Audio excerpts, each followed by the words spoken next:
Hello mga first time home buyer, lalong-lalo na po sa mga kababayan natin na OFW.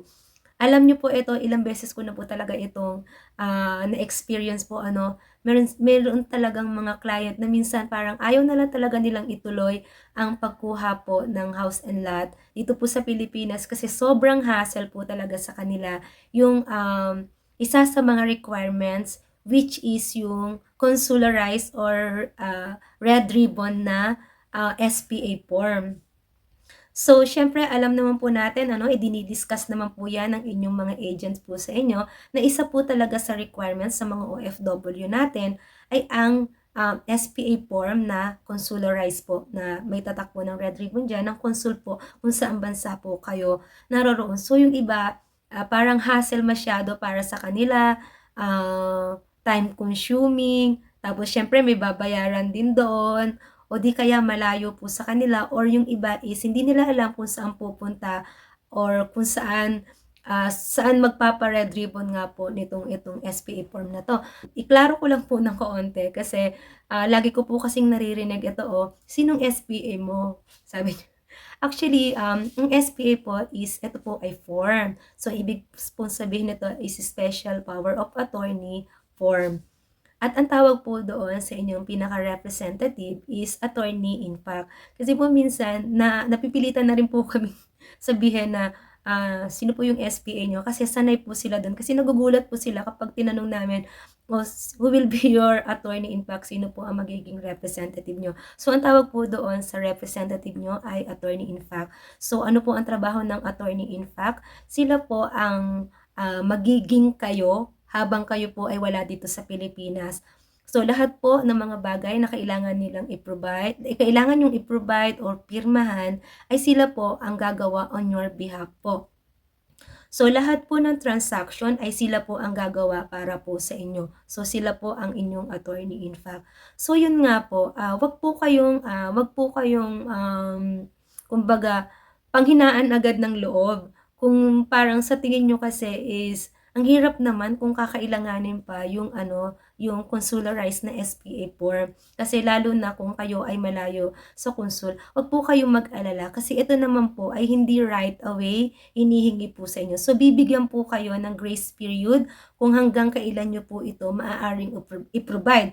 Although may mga developer na sobrang strict about it, ang gusto nila meron po agad. So, alamin niyo rin po doon, alamin niyo po sa ahente niyo, sa mga agents niyo, kung ito pang developer na ito is nagbibigay ng grace period or, or kailangan right away ipo-provide na. Para po kasi sayang naman po yung reservation fee niyo kung malalaman niyo na lang, naku, dapat pala mapo-forfeit pala yung reservation fee ko kung kasi ang reservation fee po ay valid lang for 30 days.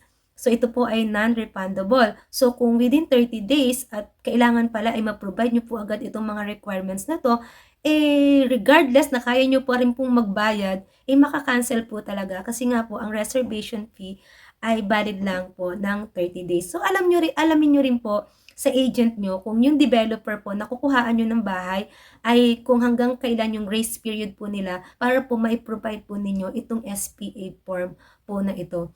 Huwag po kayong mag-alala kasi itong form po na ito ay po namin sa inyo via email. Kailangan niyo lang po itong i-print, pirmahan po ninyo at saka niyo po dalhin sa konsul kung nasaan po kayo malapit. Konsul na malapit po kung nasaan pong bansa kayo nandun. So, wag niyo lang pong kakalimutan para po hindi po masayang itong inyong gagawin, ang inyong abala. Kailangan niyo pong siguraduhin na tama po ang lahat ng ipi-fill up niyo po doon at higit sa lahat ay ang inyo pong pirma. So, under po ng 'di ba nakalagay po doon yung name niyo, kailangan po ang pirma po ninyo ay nakaangat po sa ibabaw ng name niyo. Huwag niyo pong ipapatong. Kasi po ibabalik din po 'yan, ipapabalik po sa inyo kasi kailangan malinaw po yung pirma niyo. So, dapat hindi po siya nakapatong sa name, nakaangat po siya sa ibabaw po ng inyong pangalan. And also, make sure na kung ano ang pirma po ninyo doon sa SPA form po ninyo, yun din po ang pirma nyo doon sa ipipresent nyo, sa isasabit nyo na government issued ID. Huwag nyo pong kalimutan yan, napaka-importante po yan. Kasi kapag magkaiba po yung pirma, nasa government issued ID nyo at sa SPA form po ninyo, madi-decline din po yan. Also, doon po sa inyong attorney in fact. So, make sure po na kapag pinirmahan po ng attorney in fact nyo dito sa Pilipinas, yung inyong SPA form, kailangan po ay siguraduhin niya na katulad din po ng pirma ng doon sa government issued ID niya. Kasi yung SPA form nyo, ang attorney in fact nyo, kakailanganin din po ng government issued ID. And also, isa po sa pinaka-importante po talaga dito is kailangan po kayo ay mayroon pong 5 kopya po nito. So, ang ibang kopya po ay para sa developer, para po sa inyo, ang iba po ay kay Pag-ibig, at ang iba po ay para po doon sa mga government offices, government agency na kakailanganin po ng inyong attorney in fact na puntahan. Kunwari po, kailangan po niyang magpa-TIN verified. So, kailangan po niya yon SPA form. Kailangan po niyang kumuha ng MSAB at MSBS kay Pag-ibig. So, kailangan din po niya yung So, sa lahat po ng government agencies na kakailanganin niya yan, kailangan meron po siyang dala na SPA form. So, mas maganda, anuhin nyo na po, gawan nyo po ng maraming kopya. So, kami po, may mga cases po kami na talagang hindi na po ma-provide yung hindi po ma-provide yung SPA form na consularized. So, kung kayo naman po ay nalalapit na ang pag-uwi at sa tingin nyo po ay pasok pa po doon sa grace period, kunwari magbabakasyon po kayo at pasok pa po doon sa grace period, or siguro lalampas ng 1 week, 2 weeks, kayo naman po ay maaari pong makipag-ugnayan sa developer po ng bahay na kinuhaan nyo sa tulong po ng inyong real estate agent. Kayo po ay makikipag-ugnayan na ito pong date na to, ako ay uuwi. So, para hindi nyo na po, kung sa tingin, ito lang po ay para po doon sa mga may balak pong umuwi within yung grace period po na ibinigay na makapag-submit po kayo nitong consularized na SPA form. Maaari po kayong makipag-ugnayan po sa inyo pong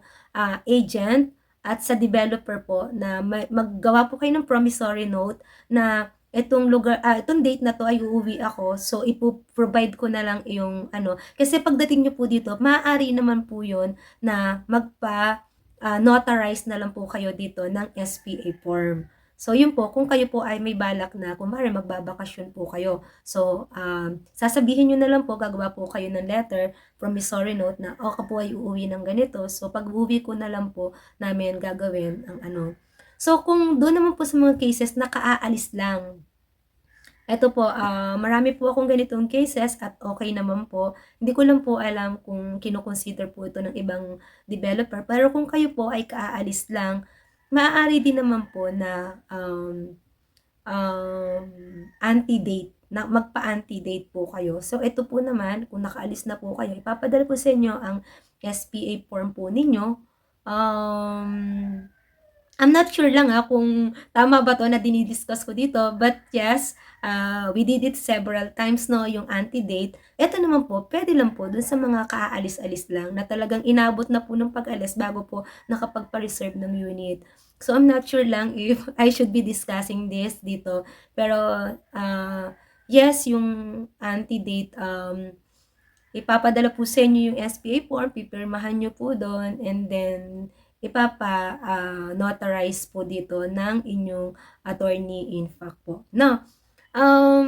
Pero mas maganda pa rin po. Kasi talagang may mga developer po, lalo na po yung mga high-end subdivision po, talagang kailangan po talaga nila is yung consularized, yung red ribbon po na SPA form po. So, yes, yun po. Kung nakatulong po ito sa inyo, sana po i-hit nyo po yung subscribe button na yan at yung notification bell. Marami pa po akong gustong i-share sa inyo ng mga housing loan tutorials. Actually, marami na po dati itong mga videos na to. Na-delete lamang po yung iba due to monetization issue. Ang dami damang pong na-delete. So, marami pa po akong i-discuss. So, i-follow nyo po, mag-subscribe po kayo dito para po sa iba pang tutorial po sa housing loan. At, Kung kayo naman po ay nagbabalak at naghahanap po ng reliable real estate agent or property endorser, maaari nyo po akong kontakin at maaari po namin kayong i-assist. Ako nga po pala si Marilo Ibanez at ako po ay under ng NMG Realty. Maraming pong salamat!